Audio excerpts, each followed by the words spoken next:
이번 시간에는 마태복음 강해 33번째 시간으로 우리 주님께서 가장 처음 설교 말씀, 가장 복된 말씀을 가르쳐 주셨던 산상수훈에 나오는 팔복 가운데 세 번째 온유한 자의 복에 대해서 배우도록 하겠습니다.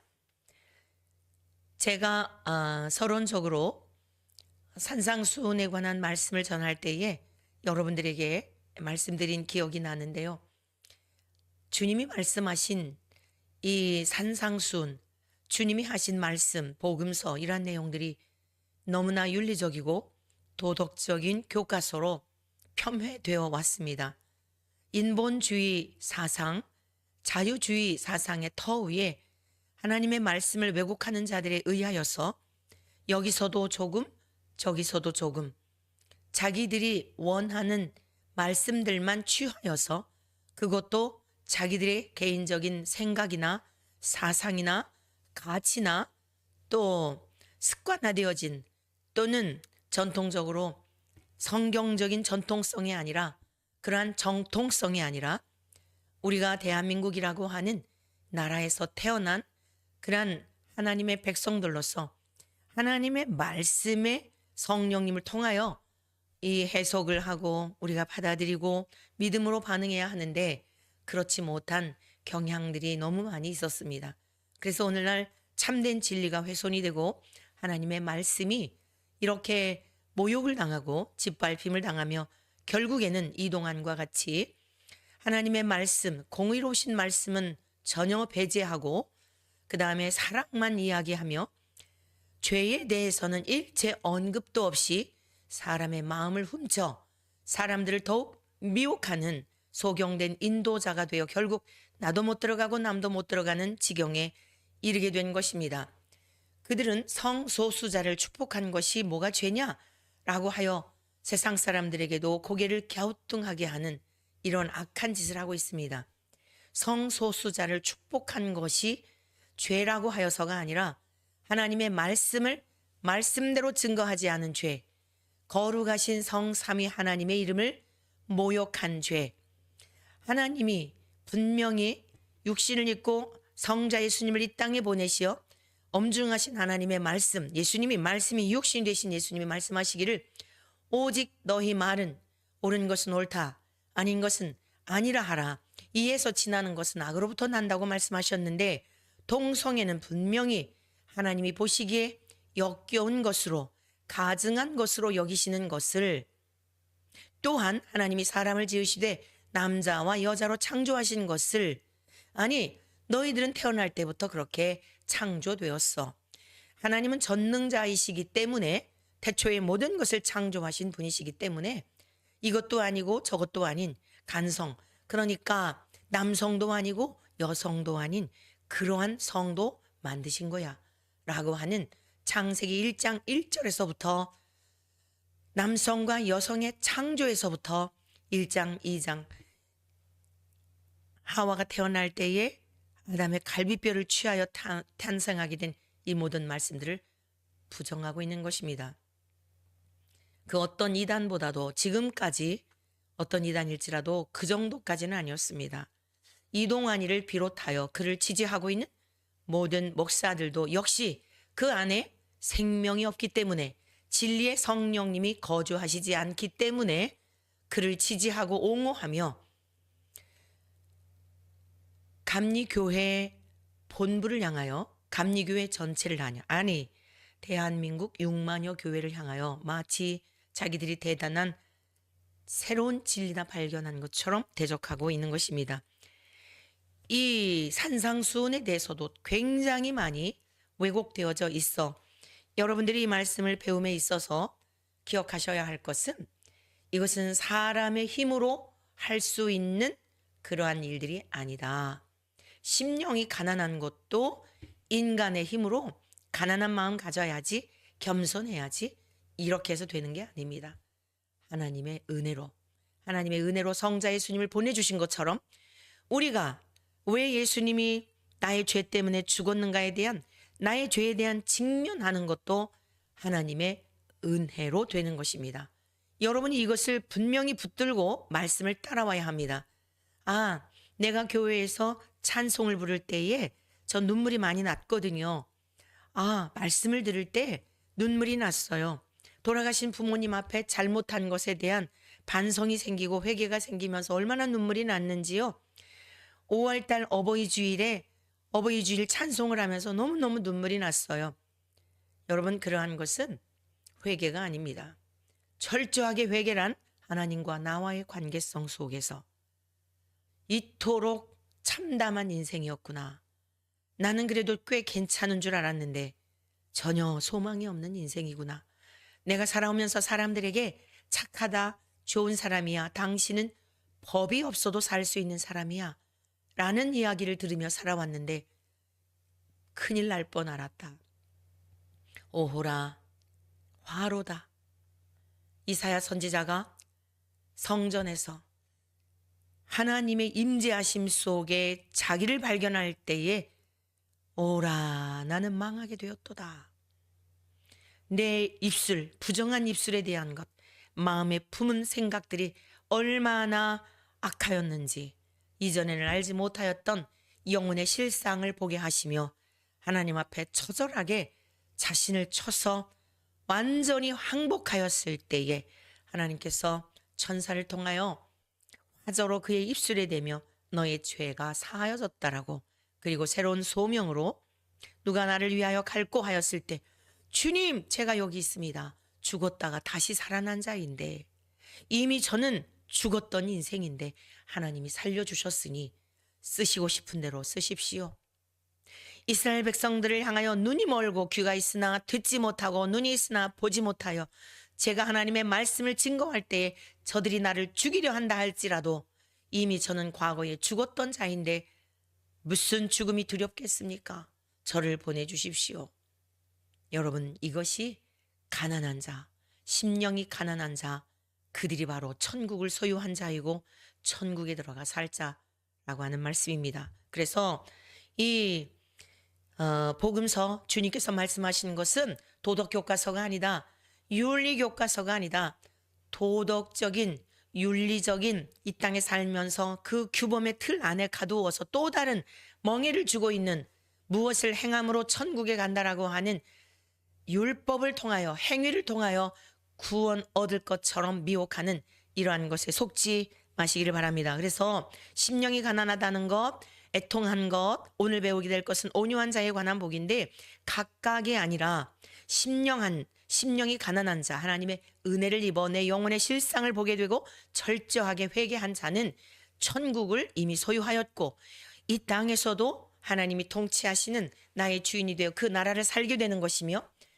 삶에 있어서 빈곤한 삶 때문에 슬퍼하고 애통하는 것이 아니라 내 속에 있는 불법하고 불의하고 불경건한 하나님의 의로우심과 같이 의롭게 살기를 바라지만 그러한 삶을 살지 못하는 연약함 때문에 애통하는 것입니다. 이러한 사람들은 주님과 연합이 되어서 온유한 심령으로 바뀌어지게 되어 있는 것입니다. 그래서 각각으로 생각하면 이 말씀은 풀려지지 않습니다. 심령이 가난하게 되면 하나님의 은혜를 이미 입은 자로서 천국이 임한 자이고, 그리고 내 영혼의 실상을 보고 세상을 바라보고 죽어져가는 영혼들을 바라보고 이 복음을 알지 못하는 자들을 바라보고 심지어 이동환과 같은 사람을 바라보면서도 인간적으로는 미워해야 하는데 전혀 밉지가 않아요. 불쌍한 거예요. 지난 금요일날 심야기도의 시간에도 이동환과 그의 아내 김은선을 향해서 얼마나 하나님이 애통하며 울게 하시는지, 여러분, 이게 인간적으로 가능하겠습니까? 저들도 좋은 스승을 만났다면, 참된 목회자를 만났다면, 진리의 말씀을 바로 들었다면 저 열정을 가지고 복음을 전하는 일에 쓰임받는 귀한 종들이 되었을 텐데 너무너무 불쌍하더라고요. 이제라도 하나님 긍휼을 베풀어 주셔서 저들이 회개하고 하나님께로 돌아와 쓰임받도록, 하나님, 그래서 저들이 출교가 저주가 아니라 다시 태어나는 계기가 되도록 도와주세요. 전혀 생각지 않게 지난 금요일 심화기도 시간에 그들을 향하여 얼마나 울게 하시는지 제 마음 전혀 그럴 수 없어요. 저를 얼마나 악담을 하고 페북 같은 데 보면, 특히 이동안의 아내 글을 올리는 거 보면 참 그렇지만 전혀 밉지가 않아요. 불쌍한 마음이 드는 겁니다. 제 마음이 아니라는 이야기입니다. 그래서 오늘 온유한 자의 복에 대하여 배울 것인데, 이 온유라고 하는 것은 왕 같은, 그러니까 우리가 왕 생각하면 폭정을 행한 악한 왕들도 있지만 선한 왕, 정말 사랑으로 치리하고 다스리는 왕, 이러한 왕의 그 모습에서 풍겨 나오는 그러한 모습이 어떠할까요?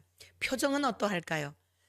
궁핍하고 힘들고 어려운 삶을 살아가는 백성들을 볼 때 정말 아비의 마음을 가진 왕이라면 어떠할까요? 그것이 하나님 아버지의 마음이겠죠. 세상에서는 그런 왕들을 찾아보기 힘들지만, 세상에서는 그런 군주를 찾아보기 힘들지만, 그 하나님의 따뜻하고 평화로우시고 악의가 전혀 없으신 완전한 선 자체이신 만왕의 왕이신 예수님이 이 땅에 오셔서 보여주셨습니다.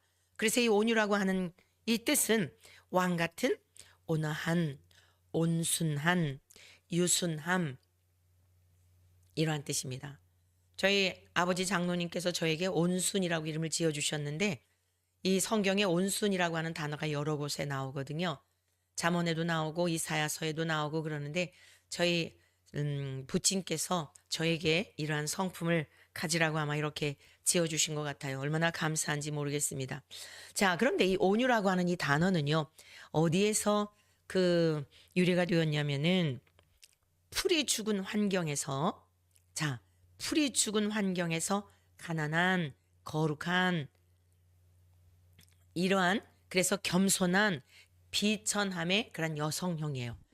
자, 온유함이라고 하는 것은 왕 같은, 그리고 왕에게서 풍겨져 나오는 온유하고, 이 세상의 왕이 아니라 만왕의 왕이신 우리 주님에게서 풍겨져 나오는 따뜻하고 사랑하고 누구든지 품을 수 있는, 그러나 불법과 불의와 불경건에 대해서는 용납하지 않으시는, 죄에 대해서는 절대 용납하지 않으시는, 티끌만큼도 죄가 없으신 그러한 따뜻하고 자비로우시고 인애로우시고 긍휼하신 그러한 것으로부터 뿜어져 나오는 온순함, 유순함, 이런 뜻이라는 말씀이에요. 그런데 환경적인 면에서 가난한, 그러나 구별된, 거룩한, 이것의 그 겸손함의 그런 여성형인데, 또 이 단어는요, 더 깊이 내려가 보니까 어떤 의미가 있냐면 꿀로 달게 함이라고 하는 그런 단어에서 유래한 거예요. 그러니까 풀이 죽은 듯한 겸손함이라고 하는 그 단어 자체가 어디에서 유래가 되었어요? 꿀로 달게 한. 자, 여러분, 매실이 생각났습니다. 이 말씀을 제가 묵상하면서 매실이 생각났어요. 매실을 보면 청매실, 아주 생생한 매실 있잖아요. 근데 거기에다가 설탕을 잔뜩 들이붓죠. 그런데 얼마큼 기간이 지나게 되면 청매실, 분명히 아주 싱싱한 그런 녹색의 빛을 띠고 있는 매실이었는데, 시간이 얼마큼 지나게 되면 색깔이 바뀌게 되고요. 그 쌩쌩했던 알갱이들은 다 풀이 죽어가지고 흐물흐물해지죠. 그 다음에 그 매실에 아주 너무나 시고 먹을 수가 없죠. 그 생매실은. 매실주가 되기 전에 매실을 발효를 해서 설탕에 푹 절여가지고 우리가 이제 음료로 마시기 전, 그 전에 그 파란 아주 진 녹의 그런 매실은 먹을 수가 없습니다. 그러나 설탕에 푹 절여지니까 그 자체, 매실 자체는 흐물흐물해져 가지고 건져내죠. 버리게 되죠. 그 액기스인 이제 그 액체를 가지고 희석을 해서 우리가 타 먹습니다. 저와 여러분들은 먹을 수 없는 청매실과 같이 쌩쌩한 인생들이에요. 무엇이요? 자아가. 무엇이요? 교만이. 무엇이요? 의가. 내가 옳다 하는 것을 절대 굽히지 않는 이러한 의가 충천한 사람들입니다. 하늘을 뚫고 하나님의 자리에서, 가정에서나 직장에서나 국가에서나 어디에서나 주어진 자리에서 내가 왕이 되어야만 살만 나는, 그래서 그 자리를 보존하기 위하여 사람을 죽이기도 하고 거짓말하는 것은 밥 먹듯 하고, 이것이 모든 인생들의 모습입니다. 예외가 없이. 로마서 3장에서 말씀하고 있잖아요. 의인은 없나니 하나도 없습니다. 그 입에서 나오는 것은 목구멍은 열린 무덤이요, 입술을 열기만 하면 악취가 나는 거예요. 비판하고 정죄하고 참소하고 하나님의 말씀에 분별하여서 옳은 것은 옳다, 아닌 것은 아니다, 이게 아니라 내가 옳다 하는 것, 성경에서 동성애는 죄야 라고 했으면 거기에 굴복을 해야 되는데 그거는 외면해버리고, 아니야, 하나님은 사랑이시기 때문에 동성애자들도 다 사랑해, 그래가지고는 억지를 부리면서 죄에 빠져있는 인생들을 구원하는 게 아니라 너는 거기서 아예 죽어버려, 말만 하지 않았다 뿐이지 그 속에 역사하는 악한 어둠의 영은 너희는 그 속에서 타락의 물결에 육체의 쾌락에 빠져서 살다가 죽어버려 라고 하는 것과 다를 바가 무엇이 있겠습니까? 이러한 독선과 자기의 의와 내 고집 절대로 꺾지 않는, 이것이 청매실과 같이 열매는 열매이지만 먹을 수 없는, 그 상태로서는 먹을 수 없는, 무엇인가에 절여지지 않으면 먹을 수 없는 상태가 우리 모든 인생들의 모습이라는 것입니다. 그러나 송이꿀보다도 더 단 하나님의 말씀에 우리가 푹 절여질 때에, 하나님의 말씀을 들을 때에 맞습니다, 옳습니다, 그렇습니다, 이게 청매실 위에 소금이 막 뿌려지는 거예요.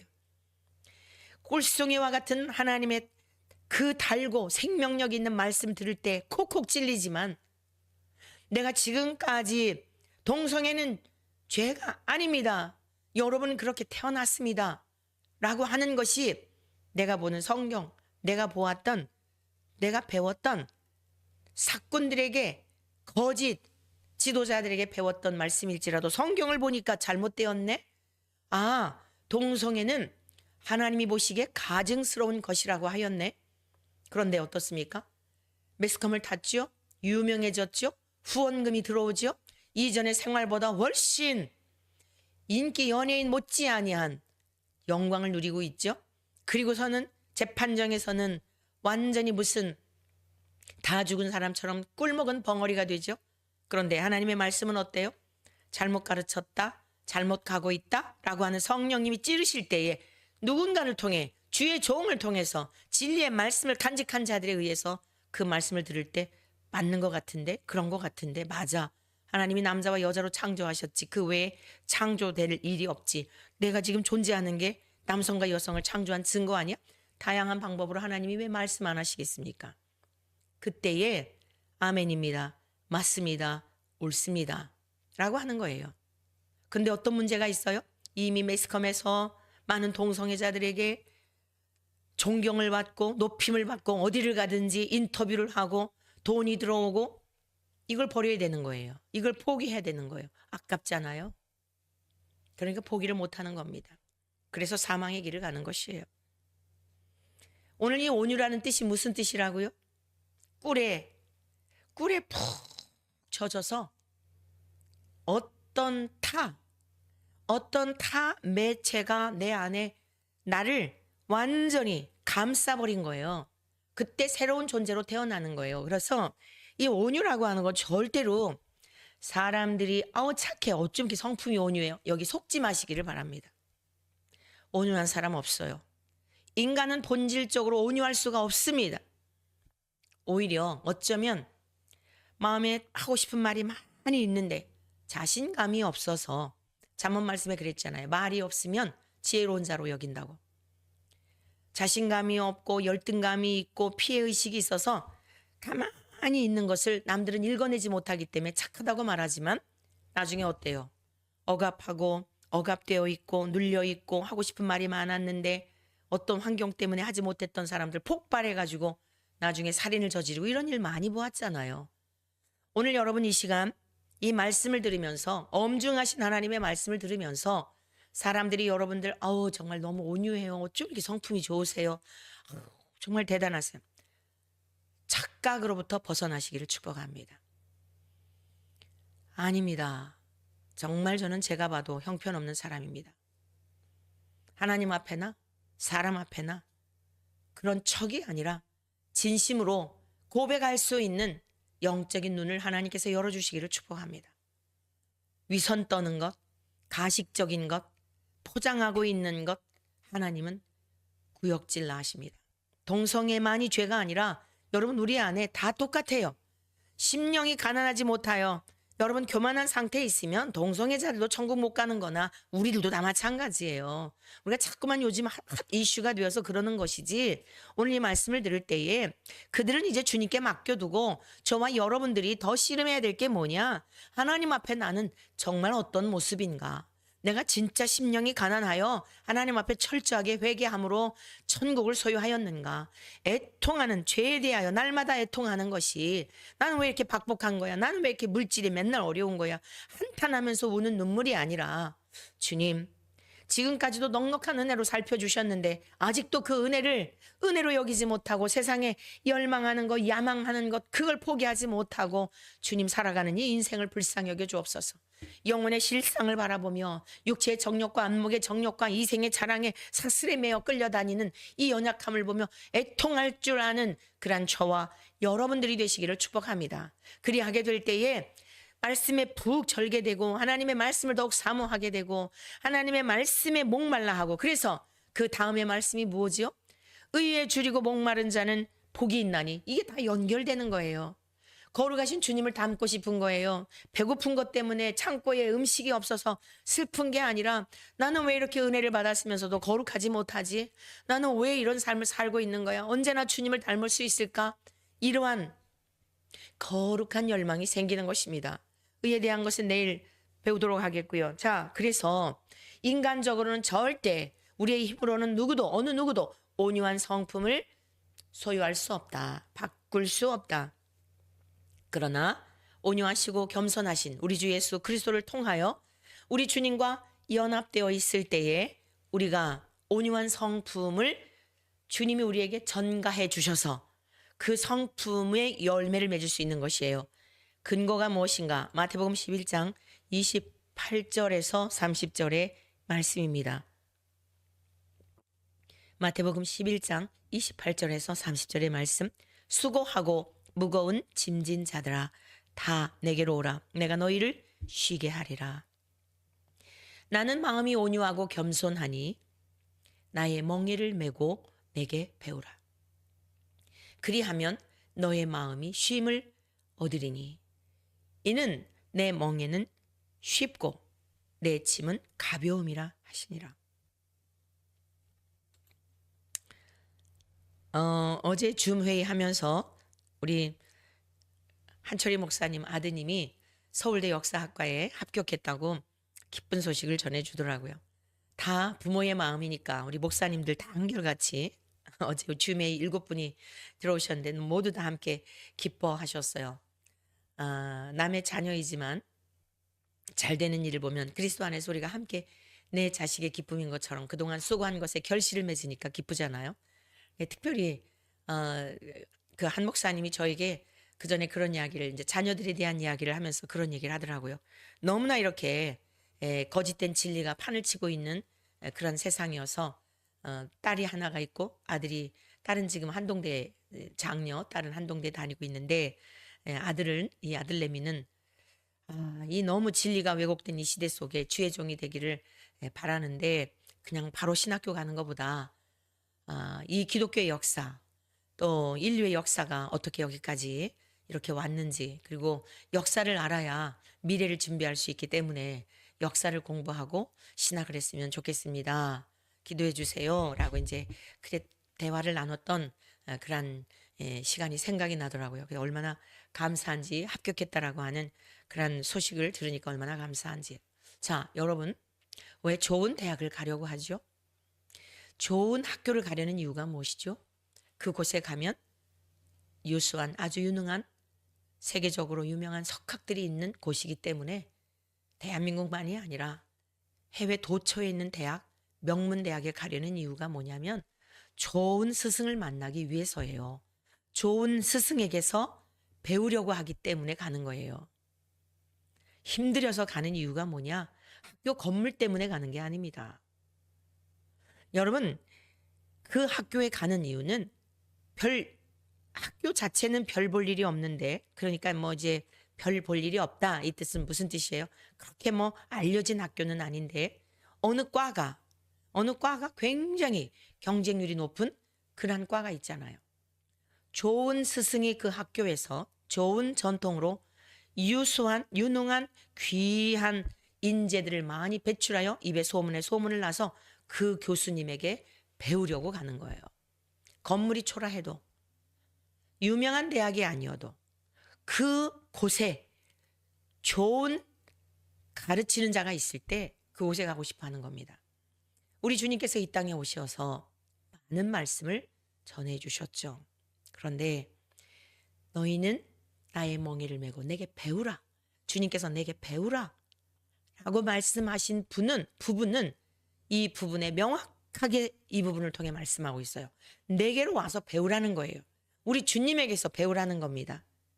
그러면서 주님은 하나님과 동일한 본질을 가지셨기 때문에 우리 인간의 모든 체질을 아세요. 우리의 무거운 짐을 아세요.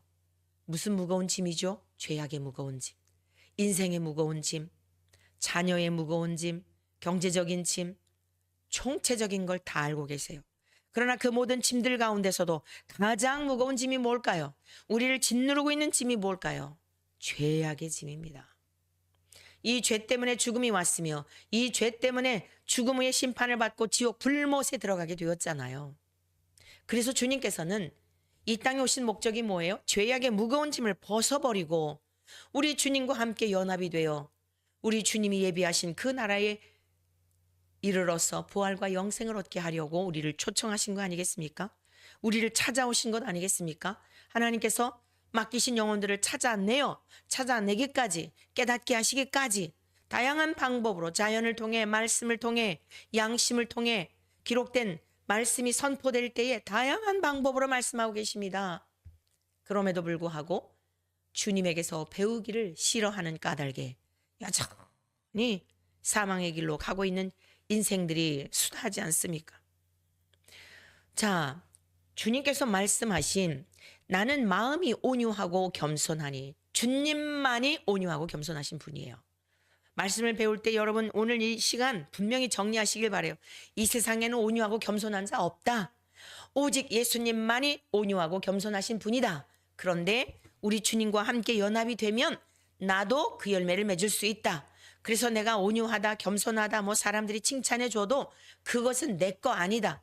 주님의 것을 가지고 사람들이 내 안에 나를 주장하시고 이끄시는 성령님을 통해 행하시는 일이기 때문에 그것은 영광스러운 일로서 하나님께 영광 올려드려야지 사람들이 참 착해요. 어머 겸손해요.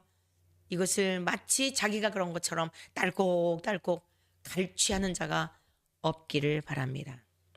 자, 온유하고 겸손하신 예수님의 멍에를 맬 때에 우리도 그러한 성품, 예수님의 성품이 전가되어 살 수 있다.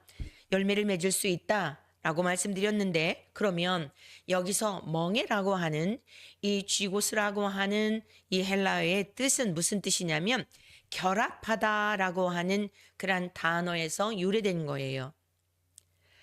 이것은요, 이 쥐고스라고 하는 멍에라고 하는 것은 법이나 의무에 있어서 예속이라는 의미가 있어요.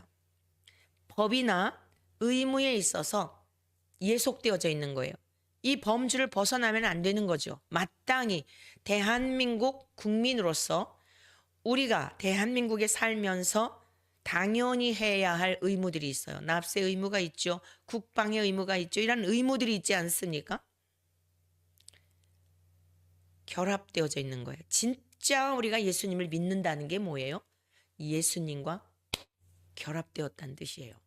예수님과 결합이 되지 않았으면 예수 그리스도의 사람이 아니에요. 이 말씀에 대한 것을 로마서 8장에서 바울 사도는 이렇게 말했죠. 너희 안에 그리스도의 영이 거하시지 아니하면 그리스도의 사람이 아니라. 너희가 그리스도 안에, 하나님 안에 지금 속하여 있나 시험하여 보라. 그리스도의 영이 내 안에 계신지 시험하여 보라는 거예요. 그리스도의 영이 계시지 않으면 그리스도의 사람이 아니라는 겁니다. 우리가 온유하고자 한다면 철저하게 우리 주님에게서 배워야 해요. 배우려면 그냥 배우는 게 아니라, 그래서 저런 그냥 배우게 되면, 멍에를 매지 않고 배우게 되면 하나님의 말씀에 매여서 말씀이 기준이 되어 엄중하신 말씀으로 알고 하나도 버리지 않고 이 말씀을 배우지 아니하면 곁길로 가게 되는 겁니다. 하나님의 말씀을 준행하신 예수 그리스도, 말씀 자체이셨던 우리 주 예수님, 온유하고 겸손한 성품 자체이신 주님과 연합이 되면 자연히 그 열매를 맺는 것입니다. 내가 맺으려고 해서 맺는 게 아니라 내 안에 계신 주님을 통하여 열매를 맺게 된다, 이런 말씀이죠. 그 결과 어떻죠? 쉼을 얻으리라. 이 쉼이란 휴양, 휴식이라는 뜻입니다. 바울은 고린도 교회를 향하여 이렇게 권면하였습니다. 고린도서 10장 1절 말씀입니다. 너희를 대면하면 유순하고 떠나 있으면 너희에 대하여 담대한 나 바울은 이제 그리스도의 온유와 관용으로 친히 너희를 권하고. 고린도 교회가 굉장히 문제가 많았잖아요. 당을 짓고 또 은사도 많은데 그냥 서로 잘난 척하는 사람 많고 말이 많고 얼마나 분쟁도 많고 그랬습니까? 그런데도 불구하고 뭐라고 기록하고 있어요? 너희를 대면하면 유순하고. 주님의 성, 불쌍한 생각이 드는 거예요. 과거에 바울은 어땠어요? 혈기가 충만했죠. 펄펄했죠. 주님과 연합이 되어 결합이 되어 멍에 쥐고서 이런 결합이 되어 있는 상태가 되다 보니까 불쌍한 마음이 드는 겁니다. 긍휼한 마음이 드는 겁니다. 너희에 대하여 담대한 나 바울은. 근데 굉장히 좀 이게 앞뒤가 맞지 않는 이런 단어 아니에요? 대면하면 유순하고 너희에 대하여 담대한 나 바울. 담대하다 그러면 어떻죠? 뭔가가 막 카리스마가 아주 대단한 것 같고 막 그 힘이 막 얼굴 표정이며 말이며 이런 게 무엇인가 용맹스러운 듯한 이런 뉘앙스가 있잖아요. 그런데 뭐라 그랬어요? 너희에 대하여 담대한 나 바울은 이제 그리스도의 온유와 관용으로 친히 너희를 권하고. 옛 육적 그러한 그 본성들, 내 속에서 일고 있는 세상에 대한 열망, 사람들에 대하여 율법적인 잣대를 가지고 판단하고 정죄하고 참소하고 했던 모든 것들. 이게 율법을 지킨다고 없어지는 게 아니구나. 그리고 그것을 십자가에 못 박고 예수 그리스도의 십자가와 함께 죽고 그 부활의 권능에 참념을 알고자 하여 예수님의 성품으로 화해진 것입니다. 그래서 그리스도의 온유와 관용으로 권한다는 거예요. 권면한다는 겁니다. 가르친다는 것입니다. 특별히 교회에서는 이 하나님의 말씀을 가르치는 주의 종들은 자기의 철학이나 사상이나 가치를 가르치면 안 됩니다. 하나님의 말씀이 기준이 되어 그 말씀대로 살아냈을 때에 그런 열매들에 대한 것은 뭐 자연스럽게 열매이니까 나눌 수 있겠지만은 철저하게 하나님의 말씀이 육신이 되신 주님을 우리는 드러내고 가르치고 삶으로 나타내고 살아내야 하는 것입니다. 그러려면 우리들의 마음속에 많은 말씀이 저장되어 있어야 합니다. 이 아침 방송의 유익이 뭐예요? 아침 방송을 들으시는 분들 이렇게 제 말씀을 들어보면 아침 시간에 말씀을 듣고 하루를 시작해서 너무 좋습니다. 아침에 일정이 있어서 바쁜 일이 있어서 듣지 못했을 때는 오후에 꼭 듣게 되는데 매일마다 이렇게 말씀을 들을 수 있는 기회가 있어서 너무 좋습니다. 맞습니다. 양식을 먹는 거예요. 양식. 육신의 양식 주일날 한 번 나와가지고 예배 드릴 때 그 잠깐 몇십 분 드리는 그 시간에 듣게 되는 말씀을 갖고 어떻게 영원히 살 수가 있겠습니까? 늘 여러분의 마음의 말씀 속에 성경을 많이 읽는 것도 중요하지만 하나님의 말씀을 되뇌이고 많이 암송하는 거, 신비에 새겨놓은 거, 생각 속에 기록해두는 거, 그게 암송이죠. 굉장히 중요합니다. 많이 읽는 것도 중요하지만 하나님의 말씀을 자꾸만 암송할 때 얼마나 힘이 되는지 몰라요. 그리고 나이가 자꾸 들어가다 보니까 기억력이 자꾸 떨어지거든요. 미리 여러분 지금이 가장 젊을 때예요. 하나님의 말씀을 많이 저장해 두시기를 바랍니다. 말씀이 육신 되신 곧 주님이시기 때문입니다. 갈라디아서 6장 1절, 이 갈라디아 교회를 향해서는 이렇게 바울이 증거했습니다. 형제들아, 사람이 만일 무슨 범죄한 일이 드러나거든 신령한 너희는 온유한 심령으로 그러한 자를 바로 잡고 그랬어요. 너 자신을 살펴보아 너도 시험을 받을까 두려워하라. 네, 오늘 이 시대에 오늘 오후 2시에도 나가서 이제 어떤 말씀을 증거해야 될지 모르겠어요. 또 어떤 분들이 오실지 모르겠어요. 어떠한 상황이 펼쳐질지도 모르겠어요. 오늘 이 갈라디아서 6장 1절의 말씀은 광장에 나가서 자, 하나님의 말씀을 거스르고 주의 이름을 모욕하는 자들을 향하여 외치는 저에게 더욱 필요한 말씀이다 라고 받아들여집니다. 뭐라고 말씀하고 있어요? 형제들아, 사람이 만일 무슨 범죄한 일이 드러나거든 신령한 너희는, 네, 우린 신령한 자들이죠. 왜요? 우리 안에 진리의 성령님이 계시어서 성령님을 통하여 세상을 바라보게 하고 사건들을 바라보게 하고 미래를 준비하게 하고 영원한 미래를 이미 준비해 놓은 그 나라를 향하여 역사적인 이 나라의 세계 속에 우리가 지금 살고 있지만 한 순간순간들을 살아내고 있지만 궁극적인 미래는 어디죠? 하나님 나라 아니겠습니까? 그 나라를 바라보며 살아간 우리들은 신령한 자들입니다. 그렇기 때문에 이것이 무엇이 잘못되었는가 분명히 분별이 돼요. 그런데 어떤 마음으로 하라 그랬어요? 너희는 온유한 심령으로 그러한 자를 바로 잡으라는 거예요. 오늘 기도회에 이제 방송을 들으시면서 기도회 오후 2시에 오시는 분들에게 부탁드리겠습니다. 네, 온유한 마음을 위해서 기도하시기를 바랍니다. 저들이 어떤 행동들을 하더라도 우리가 혈과 육으로 대항하지 않기를 바랍니다. 그러한 자를 바로잡고 온유한 심령으로 바로잡으라는 거예요. 너 자신을 살펴보아서 너도 그러한 시험에 빠질까? 그러한 시험이 아닐지라도 또 다른 시험에 빠질 수가 있는 거죠. 조심하라는 거죠. 야고보서 1장 19절에서 21절에는 이와 같은 말씀이 기록되어 있습니다. 내 사랑하는 형제들아,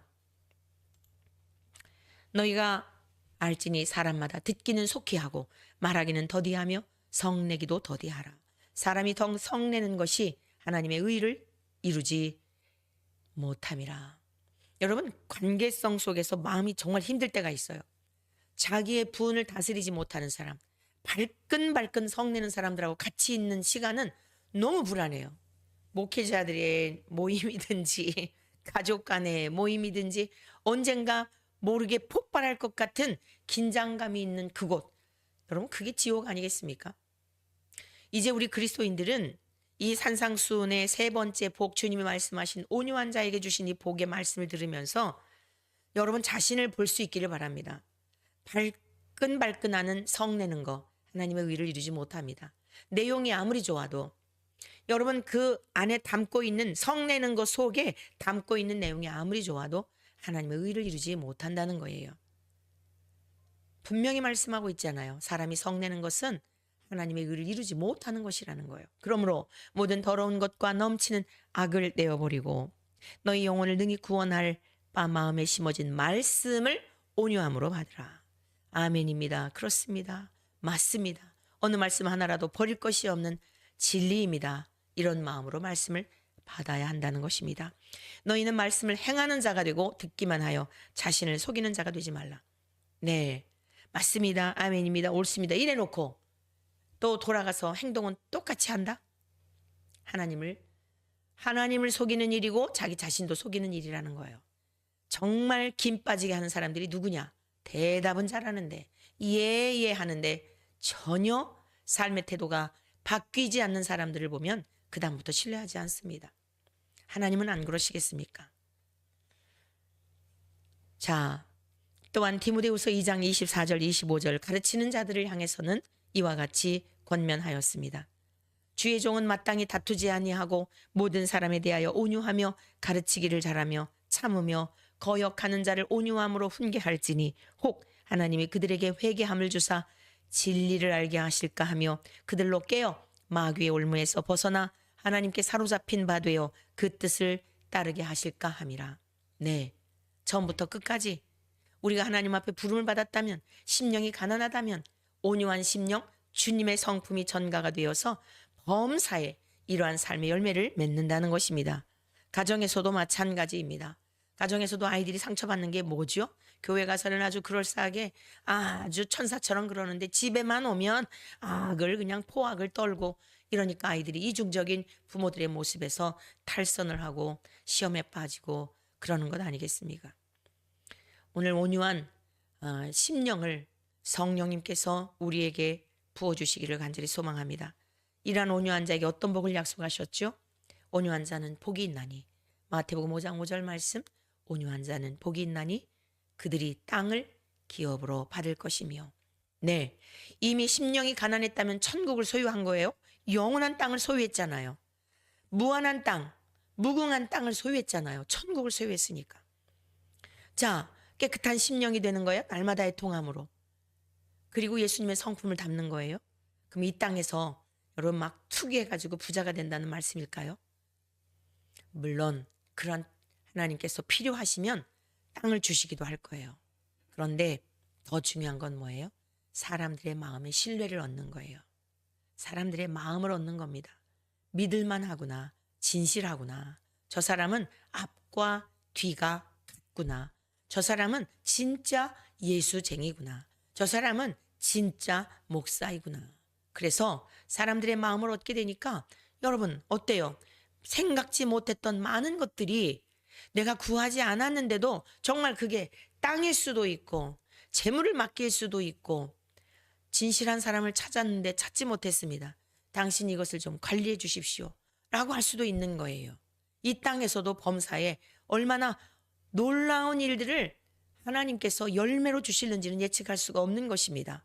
죽음 너머의 천국은 기본이고 이 땅에서도 믿을만 하니까 겸손하니까 많은 사람들에게 좋은 성품으로 잘 어디를 가든지 트러블 메이커가 아니라 다툼의 원인이 아니라 문제가 있을 때 문제를 해결하고 온유함으로 주님의 마음으로 이러한 여러 가지 일들을 행하게 되니까 지켜보고 있었던 사람들이 아니 여러분이라도 그렇지 않겠어요?